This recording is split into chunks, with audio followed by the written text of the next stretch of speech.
আসসালামু আলাইকুম। আবার আপনার মাঝে হাজির হলাম। আজকে সিম আলু দিয়ে ব্রিকেট মাছ রান্নার রেসিপি আপনাদের সাথে শেয়ার করব। প্রথমে পেঁয়াজ কুচি দিয়ে রান্না তেল দিলাম, সামান্য পানি অ্যাড করে মশলাটা পুরো আছে। হলুদের গুঁড়া, মরিচের গুঁড়া, ধনিয়ার গুঁড়া, জিরার গুঁড়া, স্বাদ মতন লবণ দিয়ে ভালো করে আমি মশলাটা কষিয়ে নেব। কষানোর পরে সিম আলুগুলো দিয়ে দিলাম, দিয়ে ভালো করে নেড়েচেড়ে আমি কষিয়ে নেব।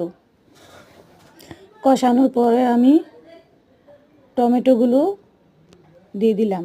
টমেটোগুলো দিয়ে আবারও ভালো করে নেড়েচেড়ে কষিয়ে নেব। কষানোর পরে পানি অ্যাড করে দিলাম, আবারও নেড়েচেড়ে দিলাম। মাছগুলো একে একে দিয়ে দিলাম, দিয়ে আবারও নেড়েচেড়ে দিলাম। কাঁচামরিচ দিয়ে দিলাম, ধনেপাতা দিয়ে দিলাম, দিয়ে আবারও হালকা হাতে নেড়ে দেব। আমার রান্নাটা যদি আপনাদের কাছে ভালো লেগে থাকে লাইক কমেন্ট সাবস্ক্রাইব করে দিবেন।